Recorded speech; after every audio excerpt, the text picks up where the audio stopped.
Hello साथीहरु, स्वागत छ तपाईहरुलाई मेरो YouTube च्यानलमा। आज म तपाईहरुलाई त्यो साँझको अन्तिम भेट भन्ने मेरो जीवनको सबैभन्दा मर्मस्पर्शी प्रेम कथा लिएर आएको छु। कृपया कथालाई पूरा सुनिदिनु होला है त। कथालाई सुनेर च्यानललाई लाइक अनि सब्स्क्राइब पनि गरिदिन नबिर्सिनु होला। म सौरभ, यो मेरो कथा हृदयको गहिराईमा बसेको प्रेमको कहानी हो। जीवनमा कहिलेकाहीँ यस्तो प्रेम आउँछ जसलाई शब्दमा बयान गर्न गाह्रो हुन्छ। अञ्जली मेरो त्यही अमिट प्रेम थिए। उसले मेरो जीवनको परिभाषा नै बदलिदिएको थियो। हाम्रो पहिलो भेट कलेजको पहिलो दिन नै भएको थियो। म नयाँ विद्यार्थी थिएँ। नयाँ वातावरणमा अलि असहज महसुस गरिरहेको थिएँ। त्यही बेला एउटा कोमल आवाजले मेरो ध्यान तान्यो। नयाँ विद्यार्थी हो? म फर्केर हेर्दा सेतो कुर्ता र नीलो दुपट्टामा अञ्जली मुस्कुराउँदै उभिएकी थियो। त्यो पहिलो मुस्कान नै मेरो हृदयमा गडिरहेको थियो। उसले मलाई कलेजको वातावरण बुझ्न मद्दत गरिन् अनि केही दिनमै हाम्रो राम्रो साथी बन्यौं। समय बित्दै गयो, हाम्रो मित्रता गाढा हुँदै गयो। अञ्जलीसँगको प्रत्येक क्षण स्वर्गीय अनुभूति हुन्थ्यो।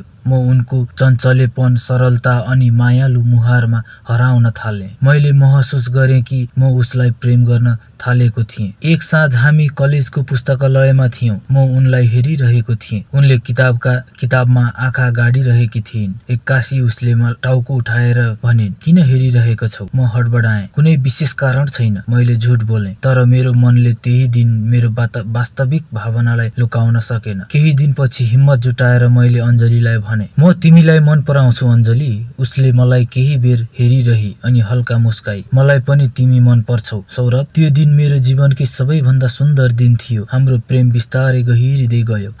हामी सँगै धेरै पल बिताइसकेका थियौं। कहिले पार्कमा बसेर गफ गर्दै, कहिले नदी किनारमा हिँड्दै, कहिले पुराना किताब पसलमा हराउँदै। अञ्जली मेरो जीवनको सबैभन्दा सुन्दर हिस्सा बनिसकेकी थिए। सपना जस्तै लाग्थ्यो हैन? म कहिले काहीँ भन्थे। अञ्जली हाँस्थे, "हो र, तर के सबै सपना पूरा हुन्छन् त?" उसको त्यो वाक्यले मलाई अलि अनौठो महसुस गराउँथ्यो। तर म उसलाई गम्भीर रूपमा लिन सक्दिन थिएँ। तर जीवन सधैँ सुन्दर कहाँ हुन्छ र? एक दिन अञ्जली निकै गम्भीर देखिएकी थिए। म त्यही कुरा बुझ्न सक्थेँ। मैले सोधेँ, "के भयो अञ्जली?" उसले आँखा च्यात्दै भनिन्, "सौरभ, म तिमीलाई माया गर्छु, तर मेरो विवाह अरूसँग तय भइसकेको छ।" मेरो मुटु छिया छिया भयो। "के? तर किन?" "मेरो परिवारले पहिले नै निर्णय गरिसकेको छ। म केही गर्न सक्दिन।" म शब्दविहीन भएँ। हामीले जति सपना देखेका थियौं ती एकै झट्कामा भत्किए। म उसलाई सम्झाउन चाहन्थे, लड्न चाहन्थे, तर उसले भने, "हाम्रो प्रेम जिन्दगीभर रहनेछ सौरभ, तर हामी एकसाथ हुन सक्दैनौं।" उसको विवाहको अघिल्लो दिन मैले अन्तिम पटक भेट्न आग्रह गरेँ। हामी हाम्रो प्रिय पार्कमा भेट्यौं। त्यहाँ त्यो हावाले पनि हाम्रो पीडालाई महसुस गरिरहेको जस्तो लाग्थ्यो। अञ्जली हल्का सेतो सारीमा आएकी थिए, तर उसको आँखामा चमक थिएन। मैले उसको हात समातेँ। "के तिमी साँच्चै चाहँदैनौ?"